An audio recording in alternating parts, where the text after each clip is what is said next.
Well, how's practice today? Really good. Yeah. The energy and enthusiasm was great. It needs to be a plus for us in this game. And they've practiced that way, so there's no reason it can't be. What's been your practice schedule lately? What often have you guys gone? So we had a couple right there on the weekend before we gave the guys 5 days off. Everybody traveled home, and then they met us here, and we got going right away with our game week when we got to town.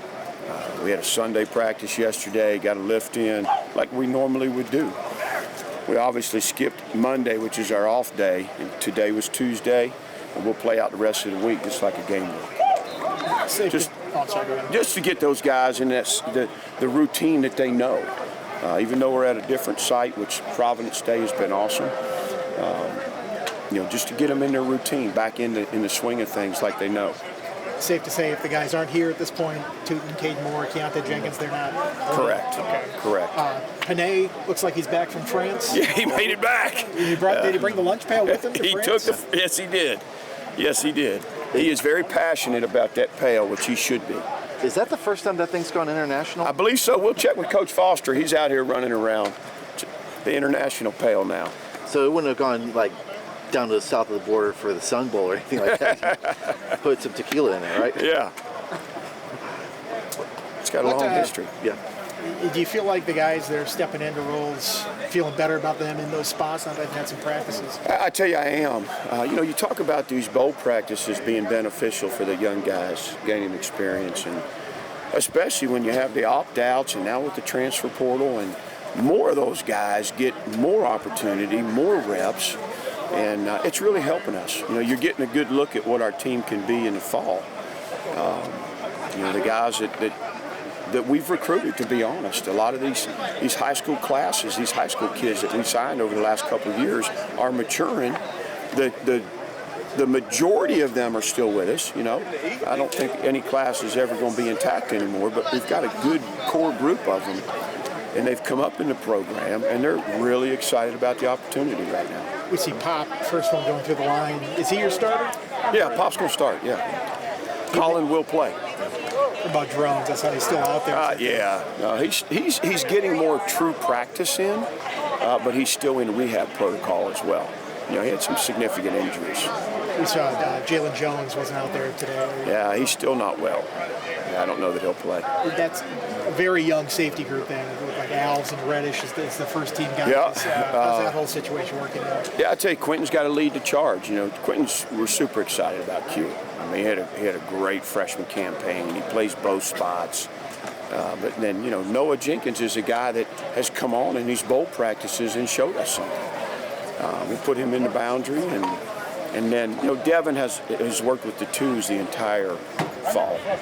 So he's gotten a ton of reps. And Braylon Johnson is a smart guy that also has taken advantage of his opportunity. He's played corner, he's played safety, and he's had a good bowl prep as well. These guys that haven't had the opportunity and now have it, they just got that extra edge about it, which I really like. I know everybody makes their own individual decisions about whether they're playing or not. Yeah. What do you think when you see guys like Fuga, Panay, Gosnell coming back and playing, even though they're seniors on their way? Yeah. Well, I love that. And everybody has their own reasons for playing or not playing, and I give them my perspective on it for them and what I think is in their best interest, but they don't always follow it. They got a lot of people some of these guys have a lot of people in their ear, a lot of people in their camp. So the last thing I always say is you continue to support us, we're going to continue to support you. What's it been like having Bud out there? It's been awesome. You talk about just a really solid presence for our defensive kids and coaches, and for myself. He's got such respect around this program, and he's got such experience on that side of the ball. It's been great to have his input. It's been great to have his advice. It's been great to have his encouragement. Is this just for prep, or have you coaxed him to be back on the sideline for the game? Yeah, we've had multiple conversations now about what his role will be during the game.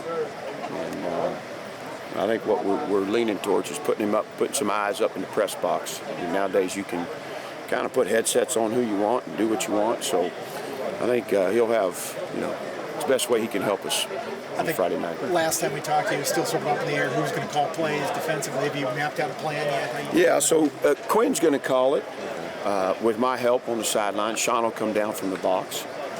And, obviously I'll be in his ear. And, we've been, between Bud and myself, we spent a lot of time kicking around what we're seeing in practice, what we like, what we don't like. And Quinn's called it a bunch. He's been a head coach. He'll do a good job. You've announced one coach with Matt Moore. Any closer on the DC? Anything you can say about that? Yeah, I had multiple conversations, all of them by phone right now. A couple Zooms, but nothing in person yet. But we've got some things scheduled. About that hire, what's sort of the overriding thing? What clinched it there? Yeah, he's a great teacher. He's a great person, big family man. But he is an experienced O-line guy. He's a relationship builder. He's really good with technique. He's got a great plan in how he develops his players. And I think the proof is there in what he did at West Virginia. So he's a good fit for our staff, our community, but most importantly, I think he can help us take that next step on the offensive line, in the classroom, on the field, and in the recruiting. Was he one that you had a connection with, or was there references that he had that you trusted implicitly? There are certainly some references that know Matt well, but we talked with Matt the last time the job opened. We had several conversations, so there's some familiarity already. Speaking of that position group, with Caden not being here, are we going to get to see what the O-line's going to look like next year in this bowl game? Yeah, you will. Now, we got some guys coming out of the transfer portal that are going to help us, certainly. But yeah, I love this group we got playing right now. I mean, Johnny played a ton this fall. I'm excited to watch him at left tackle. Parker played all year for us and had his best year. And then obviously Brody and Bob have played a ton of football at the guard spots. And now you got Tommy Ricard and Caleb Nitta. Those are the guys. If there were a couple of guys that you'd want to have the most challenging situation, it'd be those two. They will give you everything they got, and they will step up. Go Morgan. You mentioned we've seen Holloway kind of bouncing back and forth. Do you expect him at all for this game? Or no, not for the game. No, it just wasn't the right thing for him. We're excited about where he's at, though. He has absolutely done a tremendous job with his rehab, being part of this team, even though he wasn't playing on Saturdays. He's super impactful. I can't wait to get him back out there, returning kicks and catching passes and blocking for us. I mean, he's gained weight. He's gotten stronger. He's really turned this into a positive. Without laying too, do you have open auditions at punt return? How many guys do you have working there right now? Yeah, we got a few guys back there. Takai, Ali Jennings, Keelan Adams. Yeah, there's a couple guys that have been working at it, doing well. with Bud being on an advisory role, have you been around any programs that do that in an advisory situation when you have coaching openings where you can bring someone in to help? I have, yeah. We brought Jim Haslett in when we were at Penn State. I had played for Coach Haslett, and he coached with my dad, and he was in between stops, and it made great sense for us, and a wealth of experience. So yeah, I've been around him a few times, and and Bud's the right guy for it because he loves this place. We have a great relationship, so I think it's got a great chance to help us. So especially with Quinn coming out of the box beyond the field, is Bud that guy who can tell him, okay, this is what I'm seeing from a certain vantage point? Yeah, certainly. Bud's great with adjustments, particularly, in game, and he's got a wealth of experience. So he'll be on the headset as well with me and with Sean and the other defensive coaches. But, the rapport has gotten to where he's very comfortable talking to me about what he sees. I'm comfortable talking to him.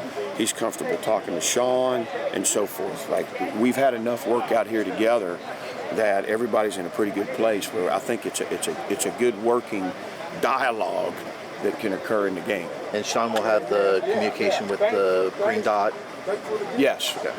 Is Quinn normally in the booth? Quinn's normally in the But booth. he'll be on the field? Yes.